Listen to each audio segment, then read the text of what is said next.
যে কথা আমি আপনাদেরকে বলছি না, রমজান সম্পর্কে একটা হাদিস বলছি। আল্লাহ রসুল বলছেন, মান সমা রমাদানা ঈমানান ওয়া ইহতিসাবা গুফিরা লাহু মা তাকদ্দামা মিন জামবি।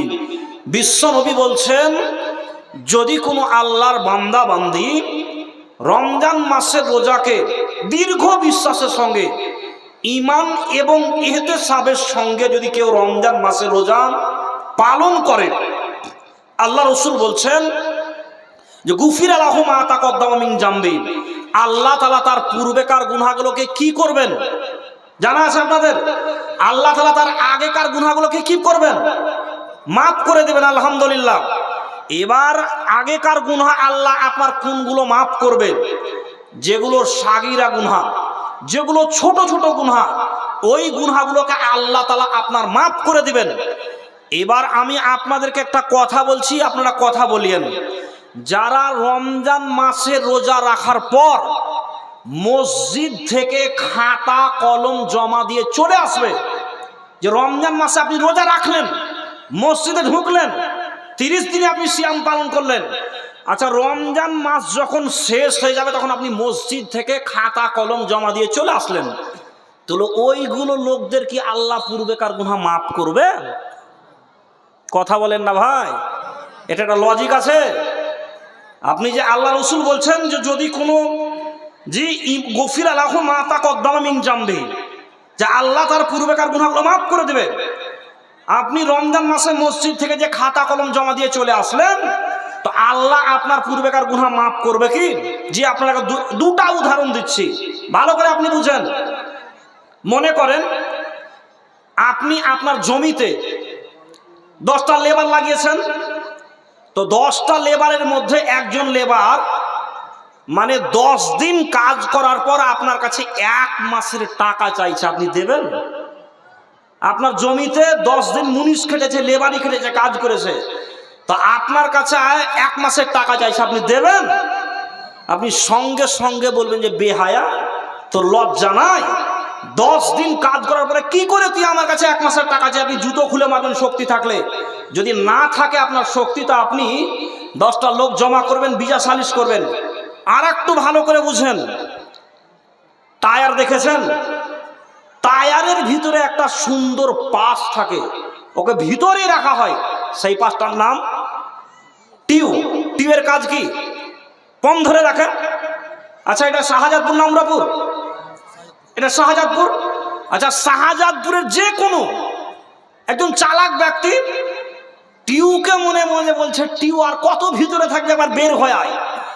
টিউটাকে বের করলেন, বের করার পরে জেনে শুনে কাঁচি দিয়ে বা বেলেট দিয়ে জেনে শুনে বিসমিল্লাহ বলে লিক করলেন। লিক করার পরে পাম করতে আরম্ভ করেছে, পাম হবে ভাই। টিউ মনে মনে বলছে, এই বুদ্ধু, তুই যে আমাকে একটু আগে পাম লিক করলি, তারপরে কি করতে পাম করলি? টিউ বলছে, এই খাপা, হ্যাঁ কি করতে আমাকে পাম করছি? পাম ধরে রাখতে পারবে না, মানে লিক আছে, টিউ লিক দিয়ে বের হাওয়া বের হয়ে যাবে। অনুরূপ রমজান মাস যখন 28 কিংবা 29-এর জায়গায় পৌঁছে যায়, মসজিদকে বিড়বিড় করে বলছে, মসজিদ রে আজকে 29 রোজা, কালকে মনে হয় ঈদ হয়ে যেতে পারে, মানে ছুটি লিছে 11 মাসের মতো। মসজিদ কালকে মনে হয় ঈদ হয়ে যেতে পারে, আর যদি খুব বেশি হয় তো কালকে তোর সঙ্গে দেখা হলে হতে পারে, তুই থাক পড়ে, আমি 11 মাসের মতো ছুটি নিয়ে চলে আসলাম। ভাই বাপজিরা আমার, বন্ধুরা আমার, পর্দার আড়ালে মা বোনেরা আছেন, আপনি যে আল্লাহর ঘর মসজিদে পা রেখেছেন, তা আপনি তো টিউলিক করে মসজিদে ঢুকেছেন। কেমন টিউলিক? আপনি মনে মনে বলেই ঢুকেছেন যে রমজান মাসে ঢুকলাম, রমজান মাস যখন শেষ মসজিদের সঙ্গে, কথা বলেন, রমজান মাস যখন শেষ তখন মসজিদের সঙ্গে সম্পর্ক শেষ। জিন্দেগিতে আল্লাহ আপনার পূর্বেকার গুনাহ মাফ করবে না। অত সহজ পেয়েছেন? আপনি তো নিয়ত খাম করে মসজিদে পা রেখেছেন, রমজান মাস যখন চলে যাবে তখন মসজিদের সঙ্গে সম্পর্ক আমার চলে যাবে। ভাই বাপরা, বিশ্ব নবী বলছেন ঈমান এবং ইহতিসাবের সঙ্গে দীর্ঘ বিশ্বাসের সঙ্গে আপনি আল্লাহকে বলছেন, আল্লাহ আমি রমজান মাসে মসজিদে পা রাখলাম, আল্লাহ আমি তওবা করলাম, যেই দিকে তাকাচ্ছি আমি গুনাহ ছাড়া আমার কিছু নাই, আল্লাহ আমি আর রমজান মাস থেকে আমি যেমন মসজিদে পা রাখলাম, আমি মসজিদ থেকে আর বের হব না। এইরকম নিয়ত নিয়ে যদি আপনি রমজান মাসে রোজা রাখেন, বিশ্বনবী হযরত মুহাম্মদ সাল্লাল্লাহু আলাইহি ওয়াসাল্লাম বলছেন, আল্লাহ তাআলা আমার আপনার পূর্বেকার যেগুলো সাগীরা গুনাহ, যেগুলো ছোট ছোট গুনাহ, সব গুনাহগুলোকে মাফ করে দিবেন। আল্লাহ যেন আমাদের প্রত্যেকটা ভাই বন্ধু বাপজিদেরকে 5 ওয়াক্তের নামাজ, 5 ওয়াক্তের সালাত আদায় করার তৌফিক দান করেন। সকলে বলুন আমিন, জোরে সোরে বলেন আমিন। আপনি লাখ লাখ, 5 লাখ, 10 লাখ, 20 লাখ আপনি যদি বাড়িটা লিখে মসজিদে দান করে দেন, আপনার ভিতরে যদি নামাজ না থাকে তা আপনার কিছু কাজে লাগবে ভাই। কিসের আপনি বাহাদুরি দেখাচ্ছেন? আল্লাহু আকবার। দুনিয়াতে আমরা মানে চামড়ার মুক্ত, মানে মুখ দিয়ে বলে বলে অভ্যাস আছে যে জোর যার, কথা বলেন আপনার, জোর যার মুলুক তার, বাহাদুরি চলছে। আচ্ছা, কিয়ামতের মাঠে আল্লাহ যেদিন দাঁড় করবেন আপনাকে, সেদিন একবার মুখ দিয়ে বলে দেখিউন তো যে শাহজাদপুরে, উমরাপুরে আমাদের বাহাদুরি চলতো, মাস্তানি চলতো। হ্যাঁ, জান্নাতের যারা গেট ম্যাচ থেকে গুলি করে উড়িয়ে দেনা জান্নাত খাতে পারবেন না? আল্লাহ, সেদিন আপনার ব্যাটারিতে চার্জ থাকবে না। জি, থানার বড় বাবাকে আমরা টাকাতে ধরে রাখতাম, যারা থানার গেট ম্যাচ মানে জান্নাতের গেট ম্যাচে 5 লাখ টাকা ঘুষ দেয় না জান্নাত কিনে নেওয়া অসম্ভব। বাংলাতে একটা প্রবাদ বাক্য আছে, যার যেমন কর্ম তার তেমন ফল। আল্লাহু আকবার। আপনাকে সহজ বাংলায় বলে যাচ্ছি ভাই, আমার সময় অন্যদিকে আছে, মানে সময় শর্ট, আমি আপনাদেরকে সহজ বাংলায় বলে যাচ্ছি। যে মায়ের দুধের বোঁটা চুষে চুষে বড় হয়েছেন, সেই মা আপনার পুস্তার কানটাই শুয়ে আছে, নয় আপনার মাসি। একটু আপনি মাথাটা বিবেকটাকে কাজে লাগান, আপনার জীবনটাকে একটু কাজে লাগান।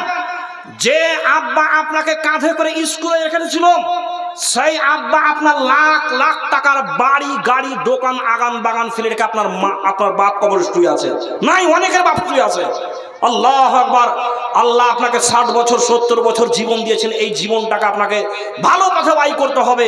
আমি আপনাদেরকে বলার উদ্দেশ্য হয়েছে, দুনিয়াতে নেক আমল করেন, সৎ আমল করেন। এই যে জানুয়ারি মাস চলছে, এই জানুয়ারি মাসে আমাদের কিছু মুসলমান ভাই, কিছু মুসলমান বন্ধু, আরে যে ভাইরা সময়ে বিড়ি কুড়িয়ে খায়, বিড়ি কুড়িয়ে খায় রাস্তায়, সেই ভাইরা কানটাতে পিকলি পালন করে। আপনার এলাকায় আছে? আচ্ছা, আপনার এলাকায় ডিজে বক্স ভাড়া করে কান্টায় কান্টায় পিকনিক পালন করে, কেউ আবার পার্কে যায়। আল্লাহু আকবার। আল্লাহ আপনাকে 60 বছর বয়স দিয়েছেন, 70 বছর জীবন দিয়েছেন। এই জীবনের হিসাব হবে বিশ্বনবী হযরত মুহাম্মদ সাল্লাল্লাহু আলাইহি ওয়াসাল্লাম বলছেন, সেই বুখারী মুসলিমের হাদিস, আল্লাহ রাসূল বলেছেন, লা তাযুলু কাদমা ইবনে আদম ইয়াউমাল কিয়ামাহ।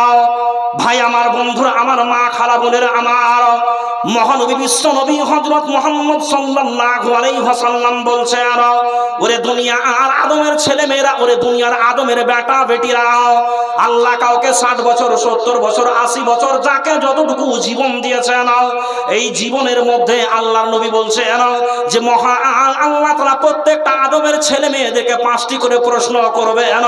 যতক্ষণ পর্যন্ত আপনি 5টি প্রশ্নের উত্তর না বুঝে দিতে পারবেন, যতক্ষণ পর্যন্ত আপনি 5টি প্রশ্নের পুঙ্খানুপুঙ্খানুভাবে হিসাব না বুঝে দিতে পারবেন,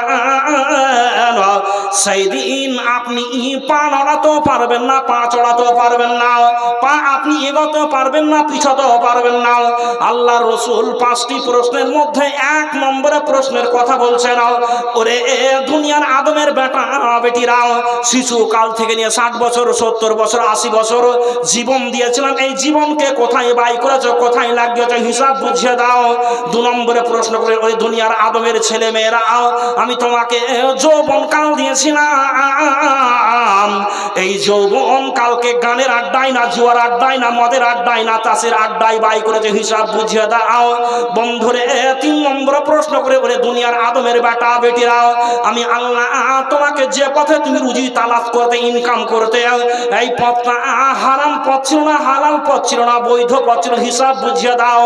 4 নম্বরে প্রশ্ন করবেন, দুনিয়ার আদমের ছেলে মেয়েরা, তোমাকে লাখ লাখ টাকার বাড়ি গাড়ি দোকান আগান বাগান দিয়েছিলাম, তুমি এই তোমার সম্পদকে গানের আড্ডা